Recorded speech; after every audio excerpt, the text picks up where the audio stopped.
What if the most dangerous move is the one where you do nothing at all?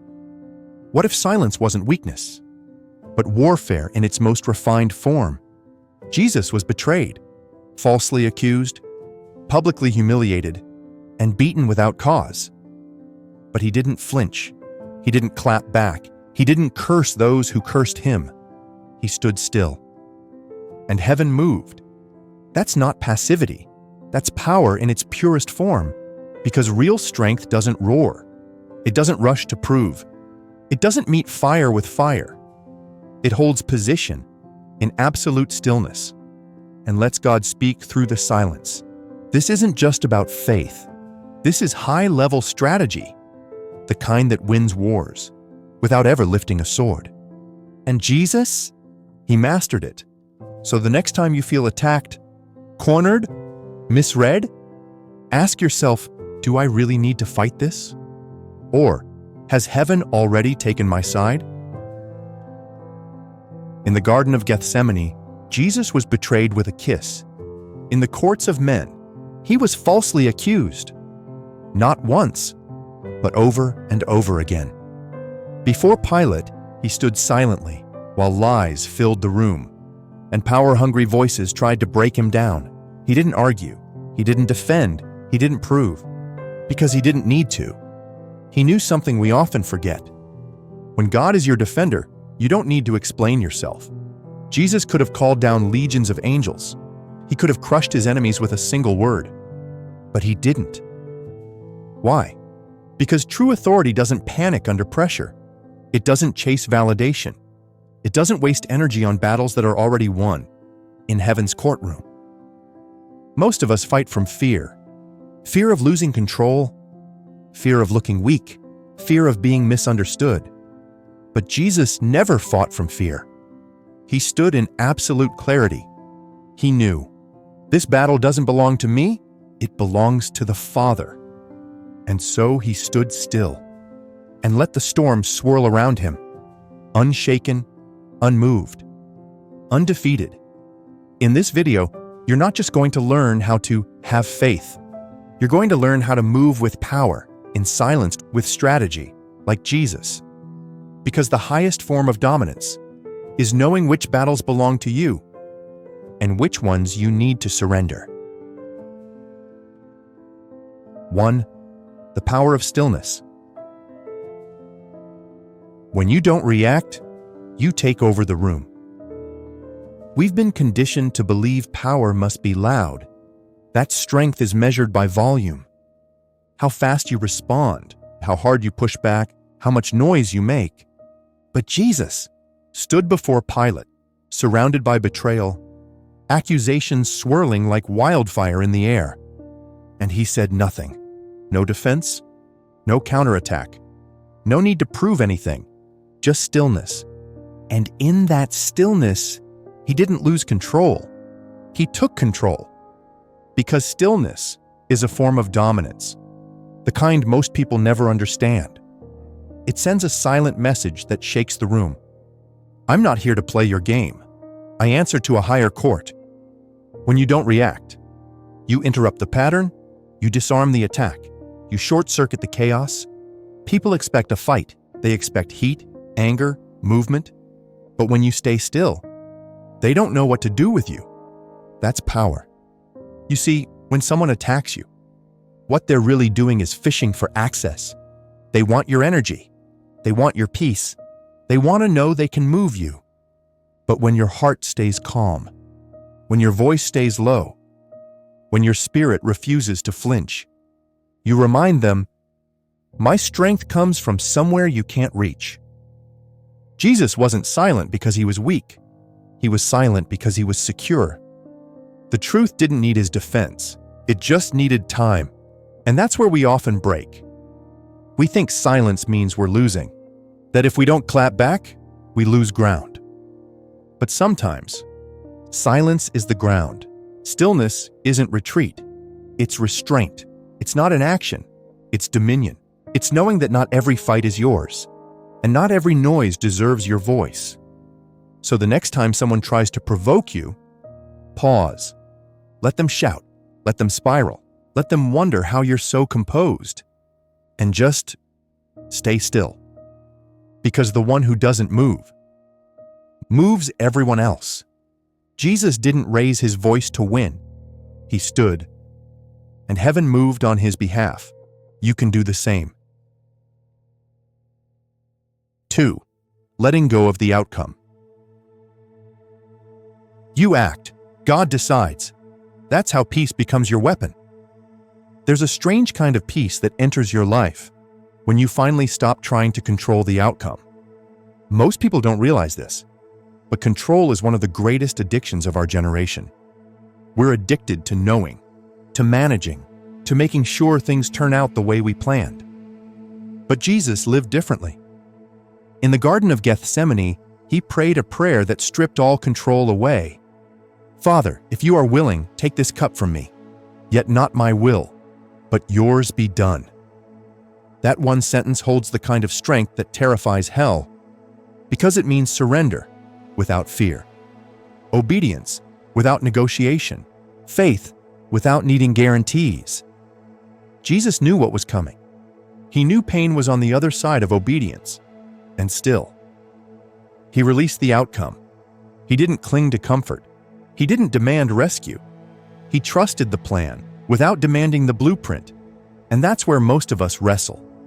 We want to obey, but we also want to be sure it'll work out. We want to forgive, but only if they change. We want to take the risk, but only if the results are guaranteed. We say, God, I'll do it, just show me how it ends. But God rarely does that, because if he did, you wouldn't need faith. You'd be walking by proof, not trust. Letting go of the outcome is terrifying at first. It feels like losing control. But over time, you realize you never had control anyway. You only had responsibility to act in obedience, to follow the nudge, to take the step, the outcome. That was always God's job. And once you understand that, something shifts. You stop forcing things. You stop rushing decisions. You stop needing everything to make sense. You walk forward with boldness. Not because you know where the road leads, but because you trust the one who's already there.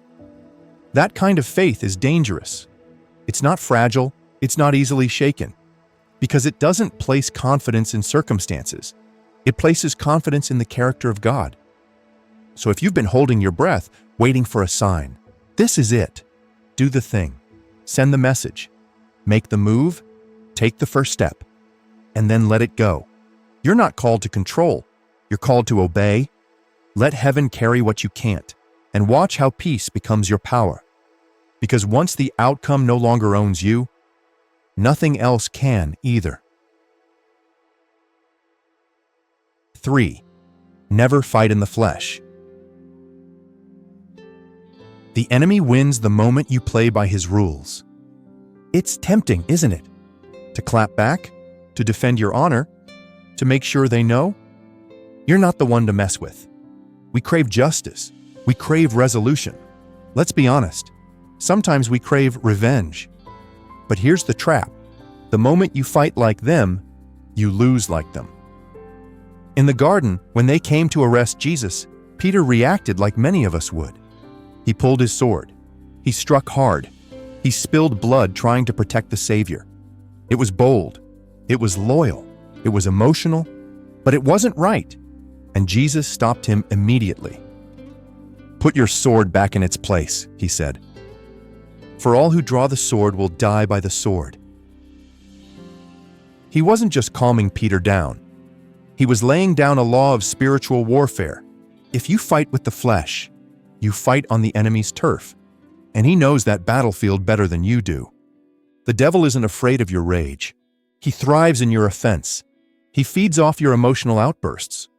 Because when you're reacting, you're not listening. When you're swinging back, you're not hearing God's whisper. And that's the enemy's real goal. Not just to defeat you, but to distract you from divine direction. Jesus never fought that way. He didn't argue with the Pharisees. He didn't match sarcasm with sarcasm, or pride with pride. He responded with wisdom, or not at all. He stayed spiritually aligned. While the world around him was falling apart. And that's the level of strength we're called to. Don't fight to win arguments. Don't fight to fix your reputation. Don't fight to force understanding. You don't need their permission to walk in purpose. You need your posture back. Because when you stop fighting in your flesh, you start winning in the spirit. You begin to move with clarity instead of confusion, with discipline instead of damage, with heaven's timing instead of human impulse. That's not weakness. That's dominion. So when the heat rises, when the voices get loud, when the pressure is screaming for a reaction, don't draw your sword. Draw your stillness. Draw your alignment. Because not every insult deserves your fire. And not every battle is part of your assignment. The goal isn't just to win. It's to win God's way. And that means no more swinging where God has called you to stand. 4. Strategic silence. When you say nothing, you say more than they can handle. Silence isn't just the absence of sound. It's the presence of power. It unnerves people. It breaks patterns. It shifts the atmosphere. Because most people are used to noise, to instant reactions, fast comebacks, emotional responses. That's the world's rhythm. Louder means stronger. But Jesus never played by that rule. When Pilate asked him to speak, when the crowd demanded answers, when false witnesses filled the air with lies, Jesus remained silent. Not because he had nothing to say, but because what he could say was beneath what he knew. He wasn't there to win the argument. He was there to fulfill the mission. And sometimes, the most dangerous man in the room is the one who doesn't flinch and doesn't speak. Because silence makes people uncomfortable. It forces them to deal with their own assumptions. It makes them project. It makes them guess. And the more they guess, the more control you actually have. Think about it. When someone attacks you, they're expecting noise. When you don't give it to them, you throw them off balance. They can't read you. They can't predict you. And suddenly, they're no longer leading the interaction. You are. Silence reclaims your frame. It says, I'm not here to defend myself. I'm not on trial. It says, your opinion has no authority over my identity. It's not weakness, it's dominance. The ones who talk the most are often trying to convince themselves. But the ones who stand silent, steady, still, those are the ones who already know who they are. So the next time you feel the urge to respond, pause. Not everything needs your voice.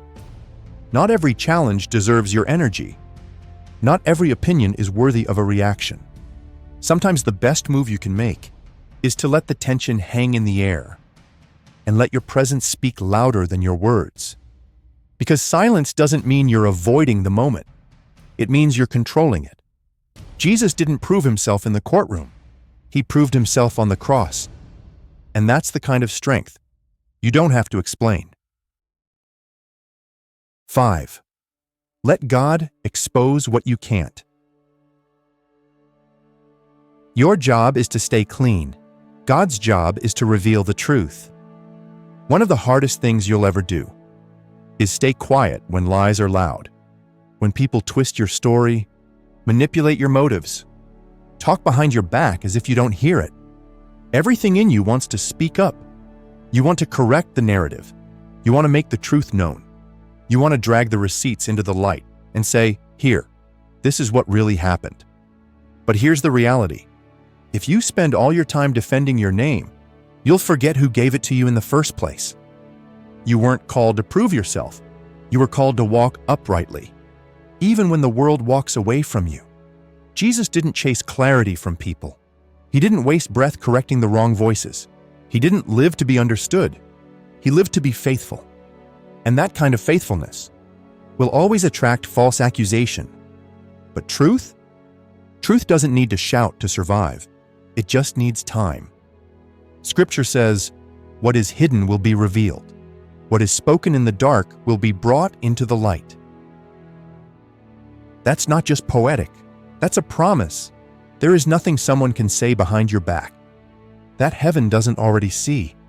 There is no secret motive, no private betrayal that God isn't fully aware of. And when you stay in integrity, when you choose the high road, not the loud road, you give God the space to do what only He can: expose without destroying, reveal without revenge, correct without corrupting your peace. Because the truth that comes from heaven is always cleaner than the truth forced by ego. It doesn't just reveal who's lying, it reveals who's real. So if you're walking through a season where your name's under fire, your motives are misunderstood, your silence is being misinterpreted, keep walking. You don't need to pause your purpose to fix their perception. You don't need to defend your heart to people who never saw it in the first place. You just need to stay clean, stay consistent, stay rooted. Because when God does the revealing, it's always undeniable. And when He clears your name, you don't owe anyone an explanation. You just keep building. 6. Bless, don't curse.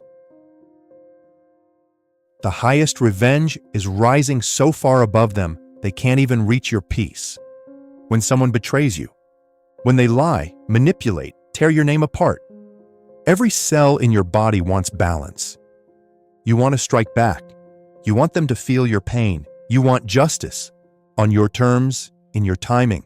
Let's be honest, blessing your enemies? That sounds insane. They don't deserve grace. They don't deserve peace. They deserve payback.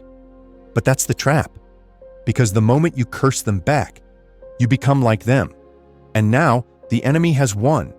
Not because he defeated you, but because he turned you. That's why Jesus' words hit so deep.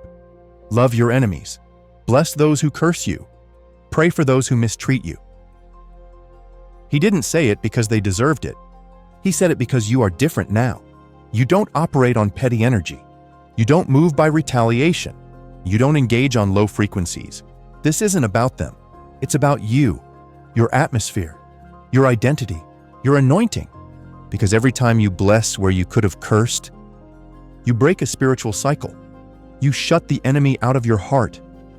You silence hell with a whisper of heaven. That's not weakness. That's warfare. You're not blessing them to restore the relationship. You're blessing them to preserve your own soul. They don't get access to your energy. They don't live rent-free in your mind. They don't own your reaction. You say to the enemy, "You don't get to tell me how to respond. Heaven decides what flows from me." Jesus did it as He hung on the cross, bloodied, beaten, mocked, and still He said, "Father, forgive them. They don't know what they're doing." That wasn't passive. That was spiritual domination. Because anyone can clap back, but it takes divine strength to stand above the chaos and bless the very hands that tried to crucify you. So when the gossip starts, when the betrayal hits, when they twist your kindness into weakness, don't bite, don't bark, don't bow, bless, and walk away clean. Because the ones who walk in true power never need revenge. They carry peace like a weapon, and peace is something hell can't counterfeit. 7. Walk away with power. Sometimes the most dominant move is to leave.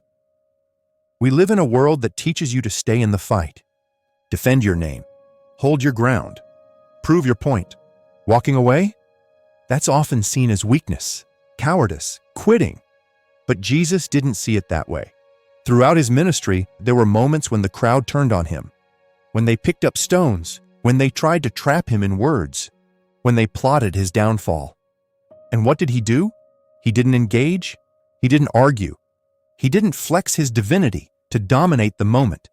He walked away, not out of fear, but out of focus, because staying in certain battles would have distracted Him from His purpose.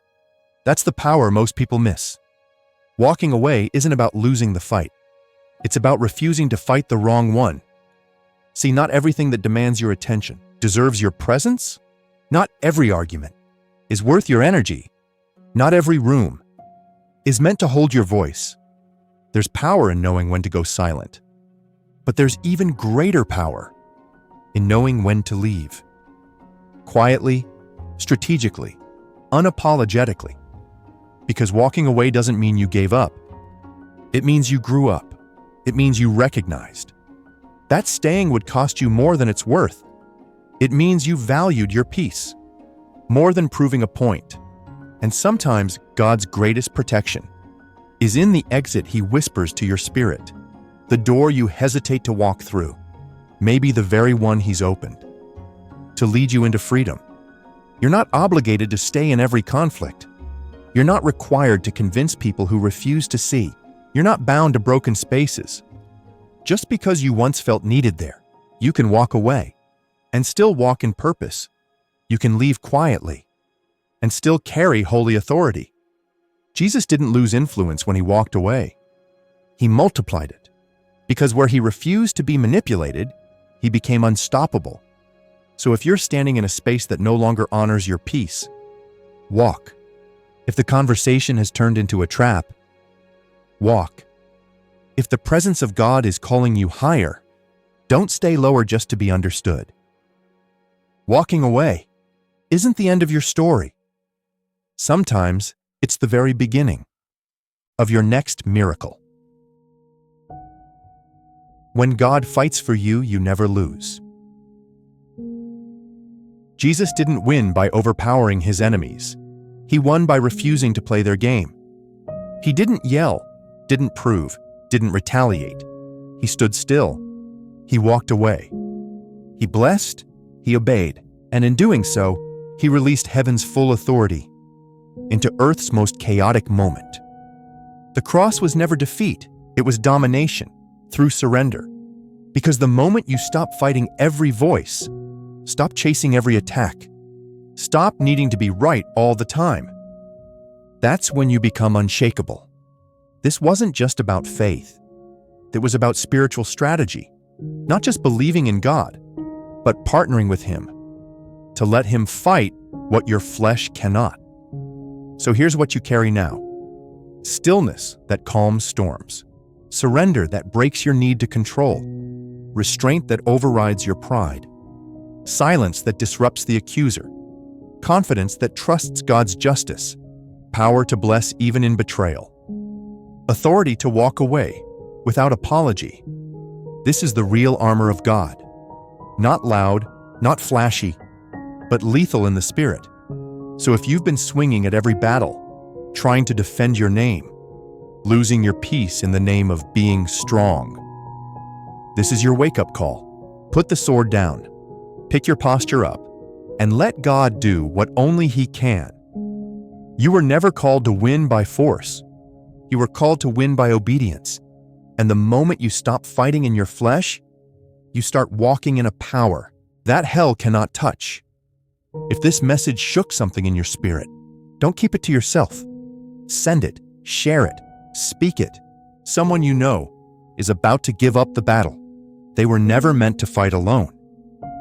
And if you're ready to keep walking in strategic spiritual power, watch the next video, The Power of Strategic Silence, Win Without Words. You'll learn how to carry influence without chasing attention, to let your stillness speak, and your absence multiply your presence. Because the most powerful people don't shout, they just move when God moves.